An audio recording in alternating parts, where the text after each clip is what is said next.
আমরা আজকে ক্লাসে শিখব রিফ্লেক্সিভ প্রোনাউন কি। আমরা আগে তো সাবজেক্ট প্রোনাউন শিখেছি, I, we, you singular, you plural, she, he, they এবং ইট। এদের রিফ্লেক্সিভ প্রোনাউন কি হবে দেখা যাক। আই কি হবে? Myself, MYSELF, myself. উই কি হবে? Ourselves, SELVES। এখানে একটা বিষয় মাথায় রাখতে হবে, সিঙ্গুলার বোঝালে কিন্তু SELF যুক্ত হবে এবং প্লুরাল বোঝালে কিন্তু SELVES যুক্ত হবে।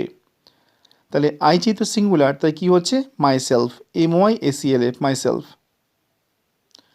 উই প্লুরাল, তাহলে উই ক্ষেত্রে কি হবে? উইয়ের ক্ষেত্রে হবে আওয়ার সেলভস, আওয়ার লিখে SELVES, ourselves. You singular বোঝালে হবে ইয়োর সেলফ, SELF যুক্ত হবে, ইয়োরের সাথে SELF যুক্ত হবে সিঙ্গুলারে, ইয়োর সেলফ। ইউ প্লুরাল যদি বোঝায় তাহলে ইয়োর সেলভস হবে, ইয়োরের সাথে SELVES, ইয়োর সেলভস যুক্ত হবে। শি হবে হার সেলফ, সিঙ্গুলার তাই SELF যুক্ত হয়েছে হারের সাথে।